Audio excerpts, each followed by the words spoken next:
ನಮಸ್ಕಾರ ಎಲ್ಲರಿಗೂ. JRS creativity YouTube ಚಾನೆಲ್ಗೆ ಸ್ವಾಗತ. ಎಲ್ಲರೂ ಸುರಕ್ಷಿತವಾಗಿದ್ದೀರಾ ಅಂತ ಭಾವಿಸಿ ವಿಡಿಯೋನ ಶುರು ಮಾಡ್ತಾ ಇದ್ದೀನಿ. ಈ ವಿಡಿಯೋದಲ್ಲಿ ನಾವು ಮನೆಯಲ್ಲೇ ಬಹಳ ಸುಲಭವಾಗಿ ಕುಂಕುಮವನ್ನ ಹೇಗೆ ತಯಾರಿಸ್ಕೊಳ್ಳೋದು ಅಂತ ನೋಡೋಣ. ಯಾವುದೇ ಸಮಾರಂಭಗಳಾಗ್ಲಿ ಅಥವಾ ಶುಭ ಕಾರ್ಯಗಳಾಗ್ಲಿ ಅರಿಶಿಣ ಕುಂಕುಮ ಇರಲೇಬೇಕು. ಇಷ್ಟೆಲ್ಲಾ ಪ್ರಾಮುಖ್ಯತೆ ಪಡೆದಿರೋ ಕುಂಕುಮವನ್ನ ಯಾವುದೇ ರೀತಿಯ ಕೆಮಿಕಲ್ಸ್ ಬಳಸದೆ ಮನೆಯಲ್ಲೇ ತಯಾರಿಸಿಟ್ಕೊಂಡು ಬಳಸೋದ್ರಿಂದ ಕೆಮಿಕಲ್ ಬಳಕೆಯನ್ನ ಕಡಿಮೆ ಮಾಡಬಹುದು. ಹಾಗೆ ನಾವೇ ನಮ್ಮ ಕೈಯಾರೆ ತಯಾರಿಸಿದ ಕುಂಕುಮವನ್ನ ಬಳಸ್ಕೊಂಡು ದೇವರಿಗೆ ಪೂಜೆ ಮಾಡೋದ್ರಿಂದ ತುಂಬಾನೇ ಖುಷಿ ಸಿಗುತ್ತೆ.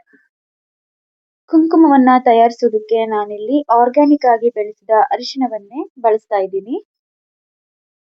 ಬೇಕಾಗುವಷ್ಟು ಅರಿಶಿಣವನ್ನ ಒಂದು ಪಾತ್ರೆಯಲ್ಲಿ ತಗೊಂಡು ಅದಕ್ಕೆ ಸ್ವಲ್ಪ ಸುಣ್ಣದ ನೀರು ಹಾಗೂ ನಿಂಬೆ ಹಣ್ಣಿನ ರಸವನ್ನ ಹಾಕಿ ಚೆನ್ನಾಗಿ ಮಿಕ್ಸ್ ಮಾಡ್ಕೊಳ್ಬೇಕು.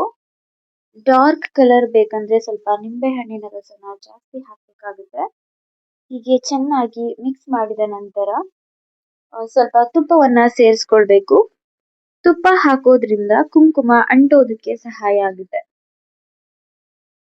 ಚೆನ್ನಾಗಿ ಮಿಕ್ಸ್ ಮಾಡಿದ ನಂತರ ಇದನ್ನ ಬಿಸಿಲಿನಲ್ಲಿ ಒಂದೆರಡು ದಿನ ಒಣಗಿಸಿದ್ರೆ ಆರ್ಗ್ಯಾನಿಕ್ ಕುಂಕುಮ ರೆಡಿ ಆಗುತ್ತೆ.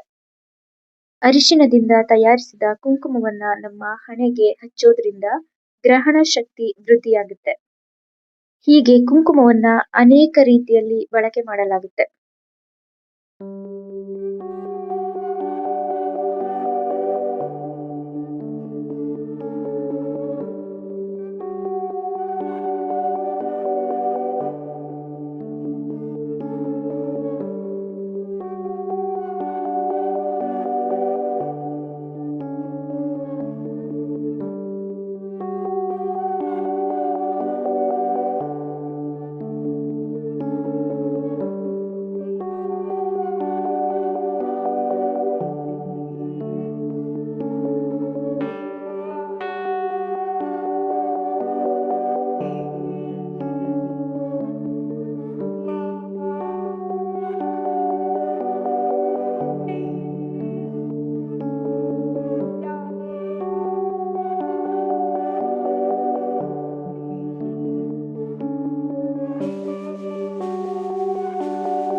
ಕುಂಕುಮದ ಬಣ್ಣ, ಫ್ಲೇವರ್, ಟೆಕ್ಸ್ಚರ್ ಎಲ್ಲ ತುಂಬಾ ಅದ್ಭುತವಾಗಿ ಬಂದಿದೆ.